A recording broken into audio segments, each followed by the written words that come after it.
सभी को नमस्कार। मैं स्कूल में अभिहित अधिकारी के रूप में कार्य कर रही हूँ, उसका वीडियो देखेंगे और साथ ही हमारी कक्षा 12वीं के छात्र फिजिक्स का प्रैक्टिकल कर रहे हैं। प्रिज्म की सहायता से विचलन कोण ज्ञात करना।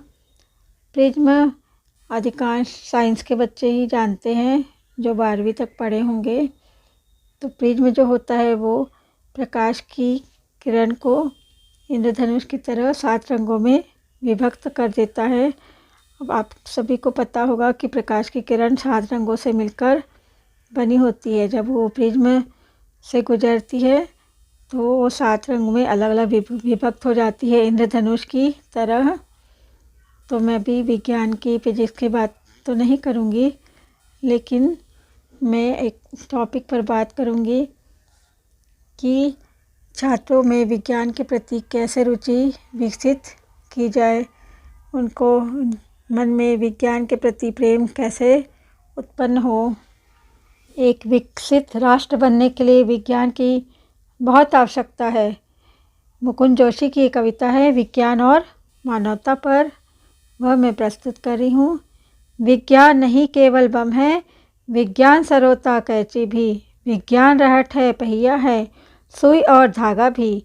पहला वैज्ञानिक था जिसने पत्थर घिस आग जलाई, दिशा ज्ञान था प्राप्त किया या पहली नाव चलाई। एक बनेले पशु से जो ही हुए सोचने वाले हम, उसी समय वैज्ञानिक जन्मा, शुरू हुआ खोजों का क्रम। चलते चलते बहुत दूर तक आ पहुँचा है अब मानव, उसके वैज्ञानिक स्वरूप से विकसित देश देव और दानव। विचार चिंतन या अनुभव ने नियम और सिद्धांत दिए, विविध प्रयोगों द्वारा क्रम से नूतन आविष्कार हुए। उनके फल अच्छे हो सकते हैं या बुरे भी, निश्चित ही इसका निर्णय कर सकते हैं केवल हम ही। हमको बस इतना करना है, करना सत्य वृत्ति विकसित, दमन हो सके जिससे दम का दृष्ट विचार नियंत्रित। भौतिकता के साथ साथ ही सच्ची आध्यात्मिकता यदि पुष्पित हो तब संभव है बनी रहे मानवता। अब मैं बात करूंगी बच्चों में विज्ञान के प्रति प्रेम कैसे पैदा करें। विज्ञान और वैज्ञानिक समुदाय किसी समाज की वृद्धि और विकास के 2 मुख्य स्तंभ है। विज्ञान नहीं रहेगा तो हमारा समुदाय विकास नहीं करेगा।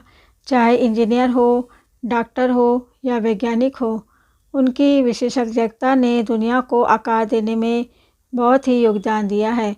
सबसे ताज़ा उदाहरण आप देख सकते हैं कोविड-19 महामारी का है, जिसके लिए दुनिया भर के सर्वश्रेष्ठ वैज्ञानिक दिमागों ने एक टीका विकसित करने में महत्वपूर्ण भूमिका निभाई।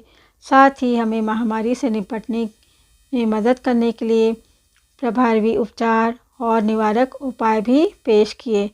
वैज्ञानिक समुदाय हमारे जीवन में जो महत्व रखता है वह हमारे बेहतर भविष्य के लिए हमारे बच्चों को विज्ञान के क्षेत्र में आगे बढ़ाने पर जोर देता है। इसे प्राप्त करने के लिए माता पिता को भी समझना होगा कि वैज्ञानिक करियर का मार्ग स्नातक या स्नातकोत्तर वर्षों में शुरू नहीं होता है, बल्कि हमारे बच्चों की औपचारिक शिक्षा के शुरुआती वर्षों में, यानी कि नर्सरी से कक्षा 12वीं तक शुरू हो जाता है। उसके पहले ही हमें बच्चों को विज्ञान के प्रति रुचि जागृत करने के लिए ध्यान देना चाहिए, जैसे कि मैंने किया। मैं चाहती थी कि मेरे बच्चे विज्ञान लेकर ही पढ़े, चाहे वो मैथ्स ले चाहे बायो ले। मैंने किसका भी फोर्स नहीं किया कि आपको बायो लेना है या मैथ्स लेना है, लेकिन बस मैं चाहती थी कि वो विज्ञान लेकर पढ़ें, क्योंकि जो बच्चे विज्ञान लेकर पढ़ेंगे तो वो अपने जीवन में जैसे कि बीमारी से लड़ने के लिए क्या चीज़ पौष्टिक चीज़ खानी चाहिए और भी बहुत सारी प्रकृति की चीज़ों को समझ सकेंगे, उनका दिमाग ज़्यादा विकसित होगा। इसलिए मैं चाहती थी कि वो विज्ञान लेकर पढ़े। तो इसके लिए मैं क्या करती थी, कई विज्ञान के सामान मैंने स्वयं के पैसे से लैब उसके एक छोटी सी लैब अपने घर में बनाई थी। केमिकल्स लाई थी, कई फिजिक्स के अपरेटस, वर्नियर कैलिपर्स और अनुमापन के लिए पिपेट, ब्यूरेट, थर्मामीटर, जितने सामान मैं खरीद सकती थी, चुंबक वगैरह, वो सब मैंने अपने घर में एक छोटी सी लेबॉरेटरी के रूप में रखा था, ताकि बच्चे विज्ञान में रुचि ले, और मैं स्वयं पढ़ाती थी बच्चों को। तो इस तरह उनके मन में विज्ञान के प्रति रुचि जागृत हो गई। तो मैं बात करूंगी आगे। 260 मिलियन से अधिक नामांकन के साथ भारत के पास दुनिया की सबसे बड़ी K12 प्रणाली है, जिससे हमारी प्रगति को आकार देने की क्षमता वाले सक्षम वैज्ञानिक, इंजीनियर और डॉक्टर होने की हमारी क्षमता बढ़ जाती है। इस लाभांश का लाभ उठाने के लिए जिम्मेदार नागरिक और माता पिता के रूप में हमें छात्रों को स्कूल और कॉलेज में विज्ञान को प्रभावी ढंग से सीखने के लिए प्रोत्साहित करने की आवश्यकता है। शिक्षा के प्रारंभिक वर्षों से ही वैज्ञानिक सोच के प्रति सही दृष्टिकोण को बढ़ावा देने से हम अपने बच्चों को भविष्य के लिए विज्ञान में प्रशिक्षित करने में सक्षम रहेंगे। एक अभिभावक और एक शिक्षक के रूप में मैंने पाया है कि बच्चे स्वाभाविक रूप से जिज्ञासु होते हैं। वे हमेशा प्रश्नों से भरे होते हैं। जब हम उनकी जिज्ञासा को बढ़ावा देते हैं तो बच्चे स्वाभाविक रूप से बुनियादी विषयों पर भी खुद ही गहराई से शोध करने लगेंगे।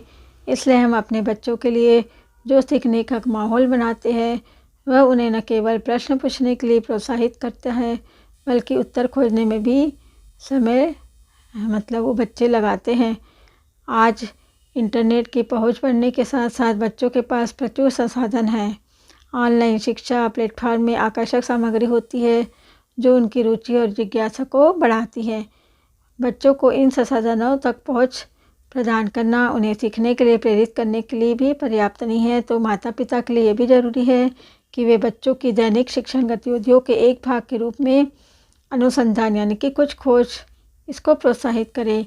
जैसे कि आप बच्चों को ज्वालामुखी के आसपास किसी प्रोजेक्ट पर काम करने के लिए कहते हैं, तो उन्हें यह समझने में मदद करना भी ज़रूरी है कि उसके क्या लगेगा और इंजनों क्या क्या सामान उसके लिए लगेंगे, ताकि उनमें वो कला विकसित हो खोज करने की।